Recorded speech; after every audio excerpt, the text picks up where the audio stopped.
Salut, comment ça va? Moi, super bien. Alors, il faut qu'on parle de quelque chose. La semaine dernière, j'étais en cours avec un étudiant qui habite aux États-Unis. Et cet étudiant s'inquiétait de savoir que j'étais à Paris et il me demandait si à Paris tout se passait bien, si ce n'était pas trop dangereux, si je n'avais pas peur d'habiter à Paris. Alors, sur le coup, j'ai pas vraiment compris sa question. Et puis, j'ai réfléchi quelques secondes et je me suis souvenu de quelque chose. Effectivement, il y avait une manifestation et je pense que dans les médias américains, ils ont parlé de cette manifestation. Et mon élève, apparemment, avait l'impression qu'à Paris, c'était Bagdad, que c'était vraiment très dangereux. Et l'image qu'avait mon élève depuis les États-Unis, et cette image est largement alimentée par les médias américains, était plutôt négative. Et je me suis dit qu'aujourd'hui, je pouvais faire une vidéo sur les stéréotypes. Est-ce que les stéréotypes sur les Français sont vrais ou faux? Stéréotypes ou réalistes? Coucou, moi c'est Carlito, ou plutôt Charles, et je fais des vidéos en français pour les étudiants de niveau intermédiaire, B1, B2. Si tu comprends tout ce que je dis depuis le début de la vidéo, tu es au bon endroit. Le but, c'est de passer un bon moment ensemble, d'apprendre des choses et surtout de pratiquer ton français. Je fais des vidéos sur des sujets qui m'intéressent. La plupart de mes vidéos sont sur la France, la culture française, la gastronomie française, la littérature, l'économie, bref, tout ce qui touche de près ou de loin à la France. Aujourd'hui, pas de montage, je n'ai pas vraiment le temps, mais je voulais quand même faire une vidéo. Alors excusez-moi si la vidéo n'est pas parfaite, mais le plus important, c'est que vous puissiez pratiquer votre français cette semaine. Un des clichés qui revient très souvent lorsque l'on pose la question à quoi tu penses quand je te dis français, c'est le fait que les Français sont paresseux. Alors peut-être que tu es d'accord avec ce cliché, peut-être que non, mais laisse-moi te donner quelques informations supplémentaires pour pouvoir prendre du recul sur la situation. Je suis d'accord avec toi, les Français travaillent en moyenne 35 heures par semaine, s'ils ont un travail à temps plein. Mais sur l'année, ça représente quand même 1559 heures. Mais attention, si on compare ces heures-là à nos voisins allemands, eh bien on voit que les Français travaillent plus que les Allemands, qui eux travaillent 1432 heures par an. En 2018, le ministère du Travail a publié une étude qui compare la durée habituelle hebdomadaire de travail entre 8 pays européens. Le verdict, eh bien la France se trouve en troisième position, derrière le Royaume-Uni et l'Espagne. Donc les chiffres sont plutôt parlants. Après, je dis rien, mais les Français, a priori, ne sont pas si paresseux que ça. Stéréotype, réalité, je te laisse choisir. Est-ce que les Français mangent que de la baguette et du fromage? Personnellement, j'adore ça et j'en mange presque tous les jours. Même, je pense que j'en mange tous les jours.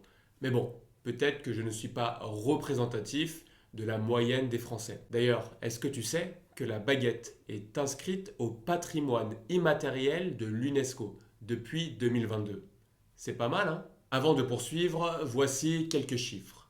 Quotidiennement, environ 12 millions de Français poussent la porte d'une boulangerie, pas mal, et environ 6 milliards de baguettes sortent des fournils tous les ans. Mais bon, on va s'arrêter là, car les inventeurs de la baguette, les Français, ne sont pas les plus gros consommateurs de baguettes. Est-ce que tu sais quels sont les pays qui consomment le plus de baguettes? Eh bien, la France n'arrive qu'à la neuvième position, derrière la Turquie, l'Algérie, la Serbie, la Bulgarie, l'Allemagne, Chypre, la Grèce et bien sûr les États-Unis. Quant au fromage, l'image du Français qui adore le fromage n'est pas si fausse que ça, car c'est vrai que le fromage fait partie de l'identité française, de notre culture. On en produit tellement et les Français en consomment 26 kilos par an, ce qui fait des Français les deuxièmes plus gros consommateurs de fromage, derrière, eh bien non, pas les États-Unis cette fois, mais la Grèce. Est-ce que les Français sont des gastronomes? Alors oui et non. Oui, on a énormément de restaurants étoilés. Et encore, est-ce qu'on va définir un pays, la gastronomie d'un pays, par le nombre de restaurants étoilés qu'il a? Je ne suis pas sûr. En tout cas, le repas gastronomique à la française est lui aussi inscrit au patrimoine immatériel de l'UNESCO depuis 2010. Mais bon, on dit aussi que les Français sont des mangeurs de grenouilles et d'escargots. J'adore ça personnellement. Première chose, si vous avez déjà passé plus de 3 jours à Paris ou en France, vous avez remarqué que c'est plutôt occasionnel, qu'on n'en mange pas tous les jours. Petite anecdote, la majorité des grenouilles qui sont consommées en France, d'ailleurs je pense que la plupart sont consommées par les touristes, c'est pas grave, eh bien sont en réalité importées d'Indonésie, pays où la grenouille est un plat très apprécié. Et pour ce qui concerne les escargots, oui, les Français sont les plus gros mangeurs au monde, mais on n'en mange que très rarement.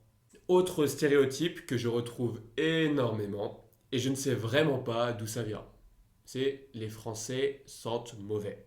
On pue, on schlingue. Mais pourquoi on se lave comme vous, une fois par semaine, enfin, je vois pas le problème.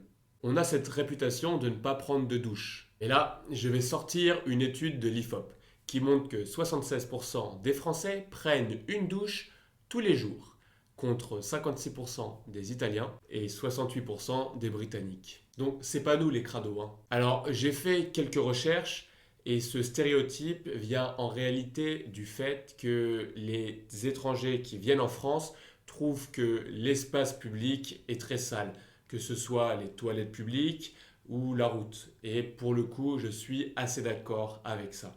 Sans parler du métro, évidemment. Est-ce que les Français sont romantiques? Est-ce qu'on est des gentlemen? Sommes-nous galants? On a effectivement cette réputation d'être cultivé, d'être galant, d'être romantique. En fait, on bénéficie surtout de l'excellente image de Paris, capitale de l'amour.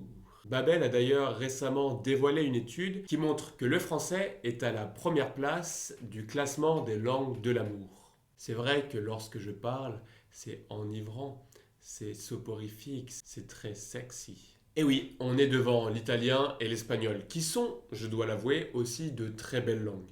On a aussi cette réputation, je pense, grâce à nos auteurs et au romantisme français. Si vous ne voyez pas de quoi je parle, lisez un peu les poèmes de Charles Baudelaire, vous comprendrez. Et essayez de le faire en français. Donc on a vu quelques stéréotypes sur les Français. La plupart sont en réalité que des stéréotypes et ne reflètent pas vraiment la réalité, mais c'est un mécanisme de notre cerveau qui ne peut que stocker une quantité limitée d'informations. Et ça va beaucoup plus vite de retenir français pu que les Français sont tel chiffre, etc. Donc en réalité, il faut juste être au courant, il faut juste savoir dépasser ces stéréotypes pour ne pas juste passer pour un gros.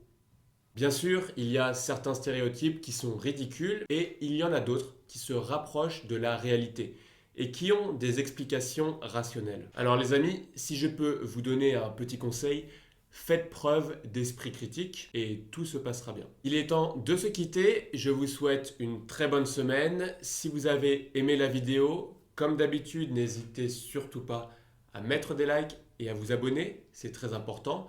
Partagez la vidéo, regardez-la plusieurs fois, amusez-vous, pratiquez votre français et je vous dis à la semaine prochaine. Ciao ciao!